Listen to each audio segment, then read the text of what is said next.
বিসমিল্লাহির রহমানির রহিম। অনেক দিন পর ফিরে আসলাম, আশা করি আপনারা সবাই ভালো আছেন। তো খুবই একটা গুরুত্বপূর্ণ বিষয় মশলা নিয়ে আসলাম, সেটা হচ্ছে নামাজের ভিতরে সানা পড়া। নামাজের ভিতরে সানা পড়াটা একটা মুস্তাকিল সুন্নত।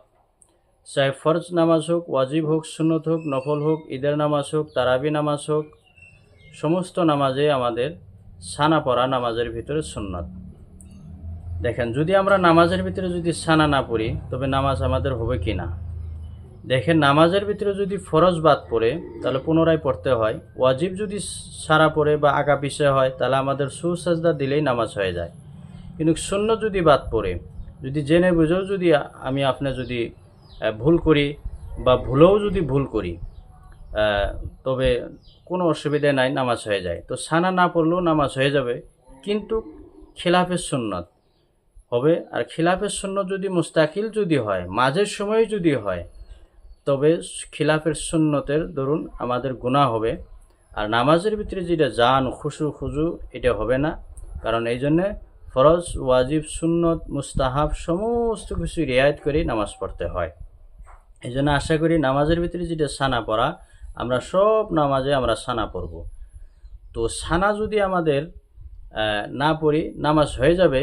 কিন্তু এটা যদি কোনো সময় মাঝের সময় এরকম হয়, তবে যদি জেনে বুঝেই প্রত্যেক একটা নামাজে যদি আমরা এরকম করি, তবে আমাদের গুনাহ হবে। সুন্নত ছাড়ার দরুন আমাদের গুনাহ হবে, নামাজের ভিতরে সব আমরা কম পাবো। তো আশা করি এই সানা সম্পর্কে আরও অনেক মশলা মাসাইল আছে। তো সানা যদি এখন আমরা সানা পড়লাম, তো সানাটা ইমামের পিছনেও যদি আপনি নামাজ পড়ি তবুও সানা পড়তে হয়। একাকী নামাজ পড়লেও সানা পড়তে হয়, ইমামতি করলেও সানা পড়তে হয়। তো বোঝা আসলো আমাদের সানা সম্পর্কে অনেক মশলা মাসাইল আছে। আরেকটা মশলা মাসাইল, যদি ইমামে কেরাত শুরু করে তারপরে আপনি যদি জামাতে শরিক হইলাম, তাহলে সানা পড়ার আর দরকার নাই। ইমামের কেরাত মনে মনে শুনে থাকবো।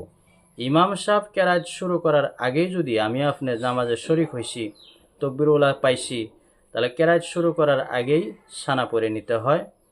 ইমাম কেরাত শুরু করার পরে সানা আর পড়া লাগে না।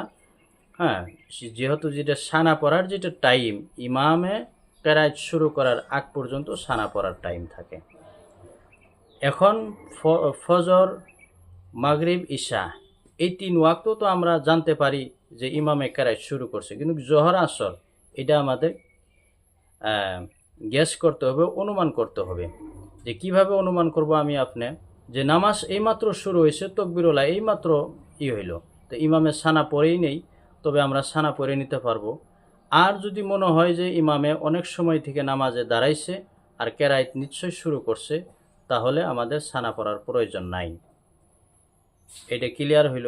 আরেকটা মশলা, যে সানা যদি 1 রাকাত যায়, যদি 1 রাকাত যাওয়ার পর আমরা নামাজের শরিক হইলাম, তবে আমরা কি করব, সানা কোন সময় পড়ব? যেটা আমরা ইমামের সালাম ফেরার পরে বাকি নামাজ যে রাকাতগুলো আমাদের পাই নেই, সে রাকাতগুলো পড়ার জন্য যে সময় আমরা দাঁড়াবো, সেই সময়ে আমরা ওঠার পরে সানা পড়ে নিয়ে বাকি নামাজগুলো পুরো করব। তো আশা করি সানা সম্পর্কে যদি আরও কোনো মশলা মাসাইল জানতে হয়, কমেন্ট বক্সে নিশ্চয়ই জানাবেন।